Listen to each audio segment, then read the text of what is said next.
जयशंकर की 24 गुरुओं के वृत्तांत में आज दत्तात्रेय जी और यदु राजा का ये जो संवाद है उसमें उन 24 गुरुओं की वर्णनता प्रारंभ करते हैं। अवधूत दत्तात्रेय जी ने कहा है कि राजन, पृथ्वी मेरी सर्वप्रथम गुरु बनी है, क्योंकि पृथ्वी जितनी सहनशील है, जितनी सहनशीलता, जितनी धैर्यता ये धरती माता अपनाती है, हमारे जैसे कितने पापी, असंख्य पापी इस धरती पर क्या क्या पाप करते रहते हैं, फिर भी ये क्षमा की मूर्ति है, मातृवत हम सबका पालन करती है। यहाँ पर हम लोग क्या आतंक नहीं करते, क्या उत्पात नहीं करते, फिर भी पृथ्वी कभी रोती चिल्लाती नहीं है। साधक को, एक भक्त को, एक शिष्य को, एक सज्जन व्यक्ति को ये चाहिए कि वो निश्चय करे कि परमात्मा को जो प्रिय है वह सत्कर्म ही मैं मेरे जीवन में करूँगा। आप तो मेरी माता के समान, जैसे पृथ्वी मेरी माता बनकर मेरा पालन करती है, मुझे क्षमा करती रहती है, उसी तरह से आप मेरी माता बनकर मेरी पालना करो। हम कहते हैं त्वमेव माता च पिता त्वमेव। ईश्वर के साथ में जो भी संबंध आप जोड़ना चाहें, उन्हें माता बनाकर, पिता बनाकर, मित्र बनाकर, विद्या बनाकर, गुरु बनाकर, हर संबंध को ईश्वर वो स्वीकार कर लेते हैं। पृथ्वी का ही विकार होते हैं पर्वत और वृक्ष। पृथ्वी का विकार होने के पश्चात भी वो स्वयं क्षमा की मूर्ति है, और उनकी जो अवयव है पर्वतों के रूप में, वृक्षों के रूप में, वो भी दया मूर्ति हैं, कुछ न कुछ देते रहते हैं। पर्वतों में कितनी खनिज संपदाएं हैं, अथाह वैभवता उनमें छिपी हुई है। वृक्ष हर तरह से परोपकारी हैं। तो मनुष्य का जो जीवन है, अगर वो समझे तो अपने लिए जीना कोई जीना नहीं होता, दूसरों के लिए, दूसरों के हित के लिए, परहित के लिए, परोपकार के लिए, दया के लिए, करुणता के लिए मनुष्य जीवन मिला है। और ये पृथ्वी से मुझे सीखने को मिला। दूसरा गुरु उन्होंने बताया वायु को। वायु वो निसंग होता है। बाहर बहने वाली वायु हो चाहे भीतर बहने वाली वायु हो, वायु शुभ और अशुभ सभी स्थानों पर जाती है, फिर भी वो उसमें आसक्त नहीं होती। हमारे जीवन में सुख और दुख सब आते रहते हैं, हमें उनमें अधीर नहीं होना है, उनमें हमें आसक्ति नहीं रखनी है। आवश्यकता से अधिक संचय करना अहितप्रद होता है, इसलिए ज़्यादा संचय मत करो, निसंगता रखो जीवन में।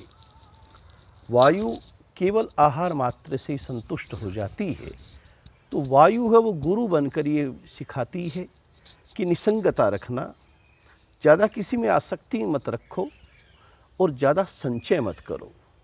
जो गुण अवगुण का धर्म है उसको भली भांति समझते हुए अपना भला बुरा क्या है उसके लिए आप निसंग बनकर स्वच्छंद जीवन जीवो, ये वायु सिखाती है। तीसरा गुरु उन्होंने बनाया है आकाश को। आकाश अनंत है, सर्वत्र व्याप्त है। अखिल ब्रह्मांड में आकाश की परिसीमा मानी गई है। वैसे ही ये जो आत्मा है, जो शरीर का मुख्य आधार है, वो आत्मा है। जब तक आत्मा शरीर में निरूपित है, ये शरीर एक गुण धर्म बनाकर, एक नाम धर्म बनाकर, एक जाति धर्म बनाकर, एक स्वरूप में चिन्हित होकर पहचान रखता है। वैसे ही जैसे ये आत्मा इस शरीर में व्याप्त है, वो अनंत आकाश रूपी जो परमात्मा है वो भी सर्वत्र विद्यमान है।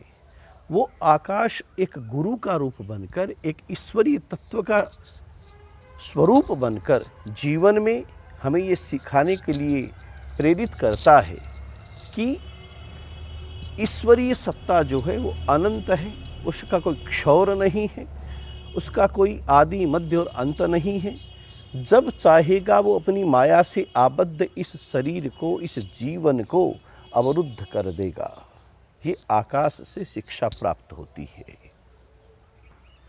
अवधूत दत्तात्रेय जी ने अपना चौथा गुरु बनाया है जल को। जल एक ऐसा तत्व है, एक ऐसा पदार्थ है, एक ऐसा स्वरूप है जो सबकी आवश्यकता है। जल के बिना जीवन संभव नहीं है। जल मधुर होता है, सुस्वादु होता है। जल से जीवन की वृत्ति है वो आगे बढ़ती रहती है। तो मनुष्य जीवन प्राप्त कर कर आप मनुष्य बनकर आए हैं, तो आपका स्वभाव जल के समान मधुर रहे, शुद्ध रहे, पवित्र रहे, निरंतर गतिशील रहे और वो मनुष्य मधुरता का, शुद्धता का, पवित्रता का भाव रखे, संयम रखे, मितव्ययता रखे। जल का जितना आप लोग सदुपयोग करोगे, वो जल आने वाली पीढ़ियों तक का संरक्षण करेगा। जल इतना उपयोगी है, मनुष्य इतना उपयोगी है कि हम सबके काम आ सकते हैं। जल यही शिक्षा देता है कि मनुष्य बनकर हम सबका भला कर सकते हैं। पांचवा गुरु उन्होंने बनाया है अग्नि को। अग्नि है वो सर्वव्यापक है, सर्वभक्षक है। कहीं स्वयं को प्रकट करती है, कहीं वो गुप्त रखती है। साधक है जो मनुष्य है, उसके लिए आवश्यक है कि वो अग्नि के समान जीवन जिए। जहाँ अति आवश्यक हो अपना प्रकटीकरण करे, अन्यथा वो अपना जीवन कि मेरे में ये गुण है, स्वयं के कहने से गुण प्रकट नहीं होते हैं। आप अपने उस मूल तत्व को छिपाए रखें। अग्नि पवित्र है, अर्थात पवित्रता विवेकता की अग्नि है। अपना विवेक शुद्ध रखें, अपनी बुद्धि ऐसी रखें कि आप पवित्रता के माध्यम से इस मनुष्य जीवन का सदुपयोग कर सकें। अग्नि के लिए कहा गया है, कान पावक जारी सके, कान समुद्र समाये, कान करई अबलह प्रबलय, कहीं जग काल न खाए। अग्नि क्या नहीं जला सकती, समुद्र अपने भीतर क्या नहीं समा सकता। और एक अबला स्त्री जब अपने बल का प्रयोग करती है, कान करई अबलह प्रबलय, तो वो कितनी प्रबल बन जाती है। कहीं जग काल न खाए, समय है वो सबको एक समय खा जाता है, एक समय मिटा देता है। साधक का, एक शिष्य का, एक श्रेष्ठ मनुष्य का छठा गुरु अवधूत दत्तात्रेय जी ने बताया है कि चंद्रमा। चंद्रमा की कला है वो घटती बढ़ती रहती है, फिर भी वो एक जैसा बना रहता है। कृष्ण पक्ष में उसका क्षय होता है, शुक्ल पक्ष में वो वृद्धि को प्राप्त होता है। तो चंद्रमा ये सीख देता है कि दुख में दुखी मत हो और सुख में आप इतना भी अभिमान मत ले आओ कि आप किसी को पहचान न पाओ, क्योंकि ये सुख दुख तो चक्रवत हैं। अगर आपने बहुत ज़्यादा सुख भोग लिया तो जीवन में दुख का प्रवेश होगा, और दुख बहुत अधिक भोग लिया तो जीवन में सुख का निसंदेह प्रवेश होगा। समभाव रखें। हमारे जो आदर्श हैं सनातन सभ्यता के, भगवान श्री राम, उनमें साम्यता थी। उन्होंने कभी सुख को सुख नहीं अनुभूत किया और दुख को दुख के रूप में नहीं देखा। प्रसन्नताम यान गता भी सीखे, तथान ममले वनवास दुखत है। जब राज्याभिषेक होने की बात आई तो उन्होंने कोई सुख अनुभव नहीं किया, और जब उनको वनवास होना निश्चित हुआ तो उन्होंने कोई अपना वनवास के संदर्भ में मुझे दुख है यह वहाँ पर नहीं दिखाया है। राज्याभिषेक से वो प्रसन्न नहीं है तो वनवास से दुखी भी नहीं है। वनवास से तो वो अपने दुख को आया देखकर इतने खुशी उन्होंने अंतर्मन में, निसंदेह भगवान श्री राम जब वनवास का प्रसंग आया होगा तो इतने खुश हुए होंगे। कहा गया है कि राम जब वन गए तो बन गए। राम को कोई पहचान मिली है तो वन में जाने से मिली है। एक राजकुमार वन में जाता है तपस्वी बनकर, उपेक्षितों को, वंचितों को, जिनका कोई नहीं है, उनका समूह बनाकर बड़े से बड़े उत्पातियों का, अधमों का, आतताइयों का वध कर कर उन्होंने वहाँ पर कोई अपना श्रेष्ठता सिद्ध नहीं की और अपनी सारी जो विजय है वो उन पूरे वानर समूह को समर्पित की है, उन वंचितों को समर्पित की है। तो चंद्रमा जो है वो यही सीख देता है कि सुख और दुख में आप साम्यता बनाए रखें। आज 7वां गुरु है सूर्य। सूर्य इतना उपकारी है कि हम सब लोग, हमारी सभ्यता ये कहती है, धर्म दर्शन ये कहता है कि सूर्य को अर्घ्य देना चाहिए। आप सूर्य को जो भी जल समर्पित कर रहे हैं वो अपकर्षण करके, उसको शौक कर, उदारता पूर्वक जो लिया है वही आप लोगों को वापस प्रदान कर देता है वृष्टि के रूप में। सूर्य परोपकारी है, सूर्य अनुशासित है, सूर्य अभिमानी नहीं है, सूर्य सबके प्रति समदर्शिता रखते हैं। जो सूर्य की आराधना करते हैं उनको भी वही प्रकाश है, जो नास्तिक भाव रख रहे हैं उनको भी वही प्रकाश है। और सूर्य के द्वारा जो उदारता पूर्वक हम सबका नियंत्रण और हम सबके प्रति उनका जो कृपा दृष्टि का स्वरूप है, वह यह सिखाता है कि चरई वैती। आप अपने कर्म के प्रति ज्ञान विज्ञान का संग्रह करके वितरण करते रहें। आप में आज ये वीडियोज़ बनाने का मेरा भी एक परम लक्ष्य यही है कि जो भी ईश्वर की कृपा से, गुरु की कृपा से प्राप्त हुआ है वो मनुष्य जीवन है। जीवन में एक दिन विश्रांति आनी है, मौत तो एक दिन सभी को आनी है, जीवन सबका एक दिन समाप्त होना है। लेकिन जो सीखा है वो अगर आप वितरित कर रहे हो, जो भी आपकी योग्यता है, जो भी आपके पास में उपलब्धता है, उसको आलोकित करते हुए, प्रकाशित करते हुए सूर्य के समान परोपकारी बन के उसका वितरण करते रहिए। यही धर्म है। सूर्य गुरु बनकर ये शिक्षा देते हैं। राजा यदु को दत्तात्रेय जी कहते हैं कि मेरा 8वां गुरु है कपोत, कबूतर। कबूतर के लिए उन्होंने बताया कि किसी जंगल में एक पेड़ पर एक कबूतर व उसकी मादा रहती थी। उन्होंने घोंसला बनाया संयुक्त रूप से। ध्यान से सुनिए, ये कबूतर प्रत्येक जीव मात्र है, दोनों में प्रेम था।